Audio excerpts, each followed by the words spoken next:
계속해서 읽은 본문을 통해서 우리는 한 가지 부족한 믿음, 부족한 것이 무엇일까 하는 것을 돌아보기를 원합니다. 이 말씀은 마태복음, 마가복음, 누가복음에 다 나와 있는 말씀입니다. 그 정도로 의미가 있는, 또한 어떤 주님께서 전달하고자 하는 그 내용의 메시지가 반드시 분명히 있다는 것이죠. 예수님께서 길 가실 때에 한 청년이 달려왔습니다. 예수님 앞에 나와서 무릎을 꿇고 자기의 고민을 털어놓습니다. 이 사람은 어떤 사람인가? 마태는 청년이라고 했어요. 젊은 사람이라고 했습니다. 당시에 관리직에 들어가기 위해서는 30살이 넘어야 되었습니다. 그래서 30 갓 넘은 젊은 청년이었다고 보고요. 누가는 관리인이라고 했어요. 관직에 있다고 했습니다. 마가는 부자라고 했습니다. 바꿔 말하면 인간적으로 앞길이 청청한 젊은 청년이 사회적으로 관리직에 있는 출세한 사람이고, 그가 예수님께 무릎을 꿇고 나와서 겸손하게 자기의 고민을 털어놓은 것 보아서 겸손하게 인격을 갖춘 사람이고, 경제적으로는 부자라고 했기 때문에 세상적으로 보면 출세한 성공한 사람임에 분명합니다. 그런데 아무리 성공하고 출세했다 할지라도 자기 마음에 있는 영적인 갈증은 풀어갈 수 없기 때문에 하루 이틀의 고민이 아니라 주님께 나와서 내 영적인 문제를 어떻게 하면 풀어갈 수 있겠습니까? 라고 질문하는 것입니다. 종교적으로 율법을 잘 지켰던 사람이었습니다. 그러나 이 영적인 고민은 해결할 수가 없었어요. 여러분, 우리도 살아가면서 이런 경험들 많이 겪지요. 열심히 팔부동하게 살아왔습니다. 사회적으로 지위에 있습니다. 사람들에게 인정받을 만큼 신앙도 좋다고 합니다. 매 주일마다 교회 나가고 교회 나와서 열심히 봉사도 합니다. 그런데 마음의 영적 갈증이 해결되지 않을 때 우리는 어떻게 해야 될까요? 오늘 본문을 보면서 이 문제를 우리가 함께 고민하기를 원합니다. 이 형제의 마음에는 영생에 관한 구원관이 잘못되고 부족해서 갈증을 하게 되었습니다. 17절에서 20절 말씀 대화의 내용을 보면 17절, 내가 무엇을 하여야 영생을 얻을 수 있으리까? 무엇을 하여야 영생을 얻는다고 생각했어요? 여러분, 이 질문은 이 형제의 질문뿐 아니라 저와 여러분을 또 이런 생각을 가질 때가 참 많습니다. 우리의 신앙은 무엇을 하여야 얻는다는, 갖는다는 보상 심리가 가득 차 있어요. 특히 우리 한국민의 정서 속에는 기복신앙이 가득 차 있어서 우리가 열심히 봉사하고 열심히 충성하면 지성이면 감천이라는 그 속담처럼 우리가 무언가 기대하게 됩니다. 그런데 성경은 내가 어떤 선한 일을, 무엇을 해서 영생을 얻는다고 말하지 않습니다. 무엇을 해서 영생을 얻는다면 이것은 바로 기복인 것이죠. 복을 얻기 위해서 내가 봉사하는 것입니다. 그러나 우리의 봉사와 헌신은 무엇입니까? 내가 얻은 은혜에 감사해서 봉사를 하는 것이죠. 제가 3주 전에 이 말씀을 드린 것 같습니다. 우리의 봉사는 감사로 우러나오는 봉사이지 어떤 대가가 있는 것이 아니에요. 그래서 오른손이 하는 것을 왼손이 모르게 하는 것처럼 조용하게 봉사를 하는 것입니다. 그러나 이 청년은 내가 무엇을 하여야 영생을 얻는다는 생각을 가지고 있었습니다. 그래서 예수님께서 너가 율법을 아는데 살인, 간음, 도둑질, 거짓 증언, 착취하지 말라, 그리고 내 부모를 공경하라 하는 6가지 이 땅에서 사회관계 속에서 사람들과 함께 어우러져 지켜야 할 10계명 중에 6가지를 말씀하고 있는 겁니다. 그때 청년은 뭐라고 말합니까? 내가 어려서부터 다 지켰습니다. 몸에 빼였어요. 잘 알고 있습니다. 그럼에도 불구하고 영적인 문제가 해결되지 않는 이유는 무엇일까요? 이것은 내가 봉사해서 헌신해서 무엇을 지킴으로 얻는 것이 아니기 때문입니다. 이 영생은 구원, 중생, 거듭남 다 같은 말입니다. 한국말로 다를 뿐인데 이 같은 영적인 구원, 영생, 거듭남 중생은 내 수고에 의해서 주어지지 않고 하나님의 사랑에 의해서 주어집니다. 하나님이 우리를 사랑하실 때에 아무리 고행을 했다 할지라도 그 마음속에 죄악이 있기 때문에 하나님의 사랑을 입지 못하면 이 거듭남의 은혜를 누릴 수 없습니다. 이 하나님의 사랑이 어떻게 사랑하셨습니까? 우리를 사랑하셔서 독생자를 이 땅에 보내시기까지, 이 땅에 보내셔서 우리의 모든 죄악을 위하여 십자가에 죽기까지, 십자가의 죽으심으로 그의 대가로 우리의 모든 죄를 속량해 주신, 사해 주신 그 은혜로 인하여서 우리는 영원한 생명을 얻게 되는 것입니다. 그래서 에베소서 2장 8절과 9절에 너희가 그 은혜로 인하여 믿음으로 말미암아 구원을 얻었나니, 영생을 얻었나니, 거듭남을 얻었나니 이것이 너에게서 난 것이 아니라 하나님의 선물이라고 했습니다. 하나님의 선물을 받은 여러분, 저와 여러분이 오늘 또 이 자리에 나와서 아멘이라고 외칠 수 있는 것은 얼마나 큰 축복인지요. 그래서 이것이 행위로 나지 않았기 때문에 누구든지 자랑할 수 없다고 에베소서 2장 9절에 말씀했습니다. 이 청년은 어릴 때부터 습관적으로 종교 생활을 잘했습니다. 율법을 배웠습니다. 그리고 회당에 나와서 공부도 했습니다. 우리처럼 날마다 주일날 교회에 왔다고 볼 수 있겠죠. 그러나 그 마음에 예수 그리스도가 없으면 아무 소용이 없는 허무에 불과한 것입니다. 여러분, 오늘 또 이러한 일들이 참 많이 있습니다. 그래서 사람들은 말합니다. 교회 다닌다고 다 크리스찬이 아니다. 교회는 왔다 갔다 하는 교인은 될 수 있어도 내 마음속에 나를 위하여 죽으신 예수 그리스도를 믿지 않고 내 마음속에 모시지 않으면 율법을 따르는 종교인이 될 수밖에 없다고 합니다. 사랑하는 성도 여러분, 저와 여러분, 종교인입니까? 신앙인입니까? 종교에서 신앙인 되기를 주님의 이름으로 축복합니다. 예수 그리스도의 은혜를 기억하며 영생에 관한 구원은 오직 예수님 한 분밖에 없다는 사실을 믿는 저와 여러분 되시기를 주님의 이름으로 축복합니다. 오늘 본문에 보면 이 형제는, 이 청년은 이웃을 향한 사랑이 부족했습니다. 21절 보면 예수께서 그를 보시고 사랑하사 한 가지 부족한 것이 있으니, 100개 중에 99개가 아닙니다. 이 한 가지라는 것은 2개 중에 한 가지는 50%가 되지만 10,000개 중에 한 가지는 아주 작은 미세하겠죠. 다른 거 다 가지고 있어도 이 한 가지 없으면 안 된다는 주님의 말씀이에요. 주님의 시선을 보십시오. 주님께서는 그를 뚫어 보셨습니다. Look at 이라고 했어요. C가 아니에요. 그냥 훑어보는 게 아니에요. Jesus look at him 이라고 했지요. 어떤 목적을 가지고 사용하는 주님의 마음입니다. 주님께서 보실 때에 그를 보셨다 하는 이 단어는 제자들을 선택하실 때 보셨어요. 아, 내가 저 사람을 뽑아야 되겠다. 또 저 친구를 내가 뽑아야 되겠다. 제가 nom자해서 죄송합니다. 친근감 할 때 쓰는 단어잖아요. 사용할 때 뽑아야 될 때에 그를 유심히 보는 예수님의 마음이에요. 제자를 선택하실 때 그랬죠. 그물 깁는 베드로를 보셨습니다. 그물을 씻는 안드레를 보셨습니다. 고기를 잡는데 한 마리도 못 잡아 허탕친 제자들을 보셨습니다. 세관에 앉아서 오늘도 살아가는 방법을 통해서 세금을 걷고 있는 레위 마태를 보셨습니다. 2주 전에 말씀드린 것처럼 한 중풍 경자를 내 친구가 메고 오는 그들을 보셨습니다.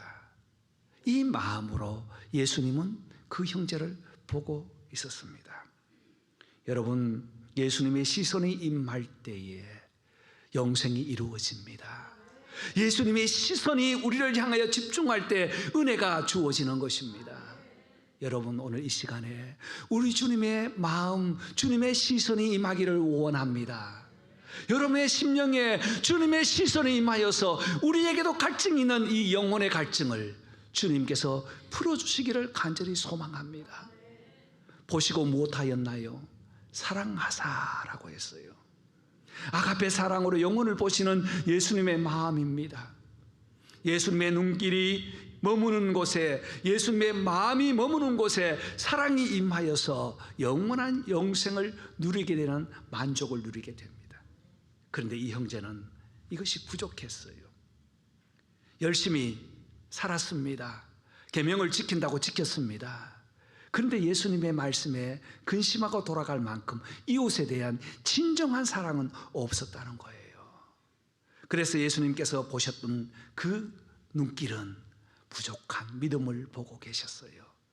너가 하나님을 사랑한다고 너 스스로 많은 자부심을 가지고 자랑처럼 외쳤지만 너 마음속의 실천은 이웃을 향한 너 마음은 펼쳐지지 않고 있구나. 이 작은 믿음을 보고 계셨던 것입니다. 여러분, 믿음에는 두 가지의 믿음이 있습니다. 하나는 하나님께서 온 천지를 창조하시고 주관하시는 일반적인 누구나 갖는 믿음이 있어요. 이것을 가지고 일반적인 은혜라고 하죠. 이 은혜는 믿는 사람이든 믿지 않는 사람이든 동등해 주시는 하나님의 사랑이고 은혜요 축복입니다. 그런데 또 하나의 믿음은 나를 위해서 오신 예수님, 나를 위하여 죽으신 예수님, 나를 위하여 말씀하신 예수님, 오늘도 나를 위하여 초청하신 우리 예수님의 그 마음을 믿을 때에 영생이 이루어진다고 했어요. 특별한 은혜요, 특별한 사랑입니다. 그래서 요한복음 3장 16절에 하나님이 세상을 이처럼 사랑하사 독생자를 주셨으니 하고 일반적인 사랑을 쭉 말씀하시다가 36절에 가서는 아들을 믿는 자에게는 영생이 있고 아들에게 순종하지 않은 자는 영생을 보지 못하고 도리어 하나님의 진노가 그 위에 있다. 하나님의 아들 예수 그리스도를 믿는 자에게는 영생, 구속, 구원, 거듭남이 있다고 말씀합니다. 여러분, 요한복음 17장 3절에는 곧 유일하신 참 하나님과 그를 보내신 자 예수 그리스도를 아는 것이 믿음이라고 했습니다.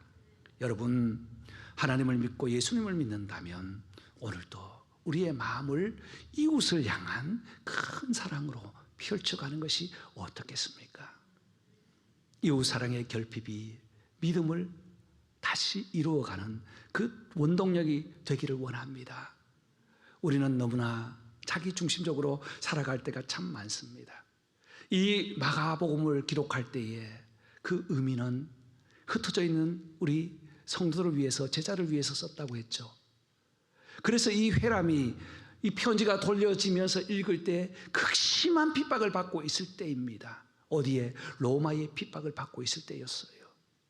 소망도 없습니다. 언제 끝날지 모르는 그 핍박기를 살아야 했던 그들은 생활비뿐 아니라 생계비가 문제였습니다. 생계비뿐 아니라 하루하루를 먹고 사는 생존비가 문제였다는 거예요. 왜냐하면 내가 물건을 사려고 하면 황제를 숭배하겠다는 선수를 해야 되거든요. 그래서 길드 조합이라는 멤버십을 만들어 놓고 거기에만 통용이 되는데 나머지 시장에 팔리는 물건들은 너무나 비쌌어. 나그네들, 예수를 믿는 사람들이 이리저리 핍박 다니면서 피해 다닐 때에 그들의 나그네들의 생활은 바로 생활비, 생계비가 아니라 생존비가 문제였습니다. 이러한 때에 이웃을 향한 사랑이 얼마나 절실했겠습니까? 그런데 우리 주님께서는 너 가진 거 팔아서 이웃들에게 나눠주라고 했거든요. 여러분, 이 말을 들을 때 얼마나 불편했겠습니까? 오늘 괜히 주님 만났네. 차라리 안 만났으면 마음이라도 편하게 살 텐데 오늘 날짜를 잘못했겠다 생각할 수도 있지 않겠습니까? 여러분, 이 말씀, 이웃을 향한 사랑의 부족이 이 형제에게 있었다면 오늘날 우리에게 믿음 생활하면서 하나님을 섬기면서 이웃 사랑의 실천을 어떻게 해야 할까요? 저는 적용을 하면서 교회에 모일 때에 우리 믿음의 사람들은 남의 말 하지 말자 하는 적용을 여러분에게 던져봅니다. 남의 말, 좋은 말은 할 수 있어요. 그러나 빈정거리거나 모독하는 말이나 이런 말은 해서는 안 돼요. 또한 자랑하지 말자는 겁니다. 겸손하게 섬기자는 겁니다. 내가 가진 세상의 지위, 내가 가진 어떤 물질, 또 나에게 주어진 것들 고백할 수는 있습니다. 하나님의 은혜로 하면 되는데 자랑이 될 때는 타인에게 그게 마음이 불편할 수도 있다는 것이죠. 그리고 믿음 자랑도 마찬가지예요. 그래서 자랑할 수 없는 것이 바로 세 가지가 있는 거예요. 왜 그럴까요? 하나님의 은혜이기 때문이에요. 이웃을 향한 사랑이고 배려이기 때문이에요.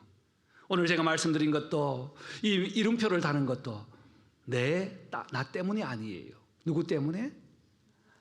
상대방에 대한 배려 아닙니까? 또한 함께 봉사하는 것도 배려에 대한 이웃 사랑이라는 겁니다. 그래서 우리 하나로 장로교회는 사랑이 풍성한 교회, 주님과 하나 되고 이웃과 하나 되는 놀라운 은혜의 축복이 가득하기를 주님의 이름으로 축복합니다. 그렇습니다. 부족한 믿음을 보시고 마음을 다하여 섬기는 주님의 마음, 내 이웃을 내 몸같이 사랑하는 주님의 마음을 우리 마음에 간직하는 저와 여러분 되시기를 간절히 소망합니다. 그리고 부족한 것 한 가지가 더 있다면 말씀 순종의 결단이 부족했습니다. 주님의 말씀을 듣고 22절에 그 사람은 재물이 많은 고로 이 말씀으로 인하여 슬픈 기색을 띠고 근심하며 가니라. 제가 다른 번역, 새 번역 성경을 보았습니다. 이렇게 재미있는 표현을 참 해놓았더군요. 그는 울상을 짓고 근심하며 예수님에게서 떠나갔다. 울상을 지었대요. 얼마나 속이 불편했으면 울상을 짓고 돌아갔대요. 이 형제가 말씀을 듣고 순종했습니까? 하지 못했습니까? 하지 못했어요. 못한 것이 아니라 하지 않았습니다. 재산을 나눠주라는 이유를 깨닫지 못했어요. 재산을 나눠주라고 했을 때 주님께서 21절에 하반절에 보면 분명히 약속을 했거든요. 너가 나눠주면 이 땅뿐 아니라 하늘의 보화를 너에게 주겠다고 약속했습니다. 그런데 이 형제는 뒤에 말은 잊어버리고 듣지도 못하고 길을 막아버리고 나눠주라는 말만 듣고 울상이 되어서 근심하며 돌아갔더라고 합니다. 여러분, 말씀을 들을 때 바르게 듣자는 겁니다. 말씀을 들을 때 바르게 결단하자는 것입니다. 재산을 나눠주라고 하신 이유가 무엇입니까? 이 형제가 부자이기 때문에 그랬을까요? 아니에요. 너무 궁핍한 사람이 많아서 그랬을까요? 아니에요. 이 사람의 생활과 생각 속에는 우선순위가 뒤바뀌어져 있기 때문에 먼저 하나님을 사랑하면, 먼저 하나님께 헌신하면, 먼저 이웃에게 사랑을 베풀면 이보다 더 큰 은혜와 복을 주신다고 말씀하기 때문입니다. 그렇습니다. 이 형제의 믿음의 우선순위를 바꾸기 위해서, 생각을 바꾸기 위해서 말씀에 대한 순종과 결단이 부족하기 때문에 주님께서는 나눠주라고 던지신 거예요. 성도 여러분, 저와 삶에도 이런 일들이 참 많습니다. 말씀을 순종하는 것이 우선이라는 사실입니다. 우리가 잘 아는 사무엘상 15장에는 사울이 왕이 된 이후에 백성의 환호 속에서 왕이 되었습니다.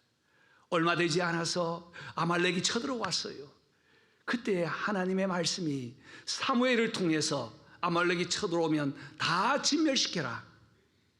왜? 생명을 사랑하시는 주님께서 하나님께서 왜 진멸시키라고 했을까요? 우상 때문이에요. 그런데 사울은 어떻게 했나요? 좋은 것들은 다 챙겨놓고 저는 것, 쓸모없는 것만 다 없앴어요. 그리고 안 그런 저가 다 앉아 있었어요. 그때 사무엘이 다시 하나님의 말씀을 듣고 와서 사울에게 책망을 합니다. 하나님이 당신을 왕으로 세운 것을 후회하십니다. 왜 말씀을 듣고 바르게 결단하고 순종하지 못하고, 왕이여, 순종이 제사보다 낫고 하나님의 말씀을 듣는 것이 수양의 기름보다 낫지 않습니까? 라고 책망을 한 적이 있었습니다. 여러분, 믿음은 결단이고 실천입니다. 믿음은 우선순위를 정하는 거예요. 오늘도 저와 여러분이 바쁜 일정 많은 계획들이 있지만 우선순위를 예배로 정했기 때문에 이 자리에 오신 줄 믿습니다. 우리의 삶의 주인 우선순위는 바로 주님이 되기를 바랍니다. 이 청년은 우선순위를 잃어버렸어요. 잊어버렸어요. 그리고 믿음은 결단이고 실천인데 실천 없는 믿음은 철학이 되고 후상이 될 뿐입니다. 그러나 실천할 때 우리 주님은 놀라운 은혜를 주신다고 약속합니다. 그래서 예수님의 마지막 뒷부분에 보면 23절 이하에는 제자들에게 교훈해요. 부자가 하나님 나라에 들어가는 것이 낙타가 바늘기로 통과하는 것보다 쉽다, 어렵다? 어렵다. 부자가 천국에 가는 것이 어렵다는 거예요. 부자이기 때문이 아니에요. 우선순위가 바뀌었기 때문이라는 사실입니다. 여러분, 이 땅에 사는 동안 부자로 사십시오. 아멘이 없으시네. 아멘. 물질의 많고 적음이 아니라 믿음의 부유함으로 사십시오. 있는 자는 조금 없는 것처럼, 없는 자는 궁색하지 않도록 좀 듬듬하게 사십시오. 그때 하나님께서 일용할 양식을 채워주시잖아요. 지금까지 한 사람도 굶어 죽은 사람 없습니다. 조금 더 많으면 편리할 뿐인데 이것이 행여 타인에게 부담이 되지 않도록 잘 관리하시고 믿음의 부유한 우선순위가 되기를 바랍니다. 그래서 예수님께서는 마태복음 6장 21절에 보물이 있는 곳에 마음이 있고 재물과 하나님을 두 주인으로 섬길 수 없다고 우선순위를 정하라고 하셨습니다. 사랑하는 성도 여러분, 오늘 이 부자에게 주신 교훈은 바로 우선순위입니다. 저와 여러분들도 이번 한 주간 살아갈 때 나의 믿음의 우선순위는 무엇일까? 하나님, 내가 행위로 구원 얻는 것 아니고 영생을 얻는 것 아니고 하나님의 은혜임을 고백합니다. 그리고 이웃을 향한 내 마음 주님께서 기억하시고 더 펼치고 더 나눌 수 있도록 도와주십시오. 그리고 말씀을 받고 실천하고 결단하고 순종할 수 있도록 은혜 주십시오. 나의 부족함이 무엇이냐고 물을 때에 주님께 겸손하게 고백하여 믿음으로 승리하는 저와 여러분 되시기를 주님의 이름으로 축복합니다. 기도하겠습니다.